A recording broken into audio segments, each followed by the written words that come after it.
इस वचन के द्वारा हमसे बात कर रहा है। आज परमेश्वर इस वचन के द्वारा हमसे बात कर रहा है। वचन में लिखा है कि ये साल रहने दो शांत, ये साल फल आएंगे। हे भाइयों और बहनों, आज परमेश्वर आपसे और मुझसे बात कर रहा है। परमेश्वर चाहता है कि आपके और मेरे जीवन में भी जो है आत्मा का फल होना चाहिए। हे भाइयों और बहनों, हम दूर से देखने में तो एक पेड़ के जैसा लगते हैं, अच्छे हरे भरे लगते हैं, लेकिन हमारे जीवन जो है, हमारा व्यक्तिगत जीवन जो है, उसमें जो है फल नहीं है। आज परमेश्वर चाहता है कि आपके और मेरे जीवन में जो है फल होने चाहिए, ताकि वो फल जो है ऐसे हों जो कि परमेश्वर की महिमा के लिए हो। वो फल जो है लोग जब खाएं तो मीठे हों। हे भाई और बहनों, आज परमेश्वर इस वचन के द्वारा हमसे बात कर रहा है। देखिए, उस मालिक के एक बगीचा था, उसमें चारों तरफ जब हम देखते हैं तो चारों तरफ एक ही एक पेड़ लगा था। चारों तरफ जो उसके पेड़ थे जो थे वो सिर्फ अंगूरों के पेड़ थे, लेकिन उसके बीच में किसान ने उस पेड़ को लगाया था, यानी कि मालिक ने कहा था कि एक अंजीर के पेड़ को लगा देना। हे भाई और बहनों, आज परमेश्वर इस वचन के द्वारा हमसे बात कर रहा है। हम देखते हैं कि मत्ती 10 अध्याय और उसकी 5वीं आयत में लिखते हैं कि जब प्रभु यीशु मसीह ने 12 चेलों को चुना और 12 चेलों को चुन के उन्हें आज्ञा दी, उनसे कहा गया कि इज़राइल की कोई भी भेड़ के सिवा और किसी के पास मत जाना। सिर्फ इज़राइलियों को और यहूदियों को जाके ही वचन को सुनाना और उन्हीं से बातचीत करना। किसी समरिया के पास ना जाना, किसी अन्य जाति के पास भी मत जाना करके प्रभु यीशु मसीह ने अपने चेलों को आज्ञा दी। हे भाई और बहनों, प्रभु यीशु मसीह इस दुनिया में इसलिए आया था ताकि वो इज़राइलियों को जो है उद्धार का मार्ग दिखा सके। हे भाई और बहनों, आपके लिए मेरे लिए कोई जगह नहीं थी।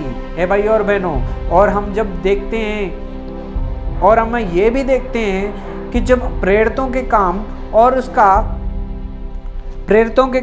और इसकी 13 अध्याय और 44 से लेके 47 तक जब हम पढ़ते हैं तो उसमें लिखा गया है कि पौलुस ने जब सुसमाचार सुनाने की शुरू किया तो सुसमाचार जब सुनाया था, वो सुसमाचार जो था यहूदियों को और इज़राइलियों को जाकर सुनाया गया, लेकिन यहूदियों ने, इज़राइलियों ने जो था वो सुसमाचार का जो है इनकार किया। तो पौलुस कहता है कि उन्होंने इनकार किया, इसलिए जो है ये सुसमाचार जो है आज आपके और मेरे पास पहुंचा है, यानी कि हम अन्य जातियों के पास जो है सुसमाचार पहुंचा है। हे भाई और बहनों, वचन में लिखा गया है कि उस मालिक के पास अंगूर की बेरियां थी, यानी कि उस बगीचे में सारे अंगूर के पेड़ लगे थे, लेकिन उसमें उस मालिक ने एक पेड़ लगाया, वो था अंजीर का पेड़। यानी कि वो चारों तरफ जो बगीचे में जो अंगूर के पेड़ थे, ये सारे के सारे जो थे इजरायली और यहूदियों को दिखाते हैं। हे भाई और बहनों, लेकिन जो अंजीर का पेड़ एक बीच में लगा था, ये सारे जो है आपको और मुझको और हम सब अन्य जातियों को दिखाता है। यानी कि परमेश्वर का वचन जो था वो हमारे पास भी पहुंचा, वो खुशखबरी जो है हमारे पास भी पहुंची। हे भाइयों और बहनों, प्रभु यीशु मसीह के खून बहाए जाने से पापों की माफी मिल जाती है।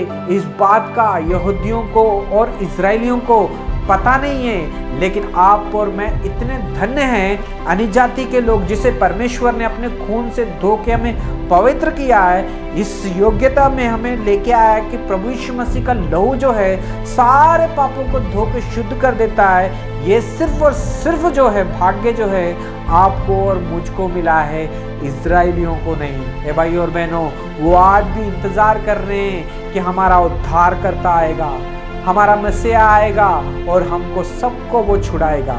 हे भाई और बहनों, आज भी वो इंतजार करते हैं, लेकिन धन्य है आप और मैं जिसको ये सुसमाचार इजरायलियों से और यहूदियों से भी पहले मिल गया। हे भाई और बहनों, ऐसा क्यों हुआ? क्योंकि परमेश्वर ने हमें इस मौका दिया है। प्रभु यीशु मसीह ने हमें मौका दिया है, क्योंकि वो उस पेड़ में जो अंजीर का पेड़ लगाया गया था, वो अंजीर का पेड़ जो है आप और मैं है। आपके और मेरे जीवन में जो है आशीष नहीं है, फल नहीं है, लेकिन फिर से एक मौका जो है प्रभु यीशु मसीह की ओर से हमें मिल रहा है। परमेश्वर ने कहा कि इस पेड़ को निकाल के फेंक दो, इसके अंदर कोई फल नहीं है। लेकिन किसान ने विनती की कि मैं और ये साल इसके अंदर पानी डालूंगा, खाद डालूंगा, समय दूंगा, शायद ये साल फल लेके आए। हे भाई और बहनों, आपके और मेरे जीवन में भी प्रभु यीशु मसीह ने जो है आशीष दी है।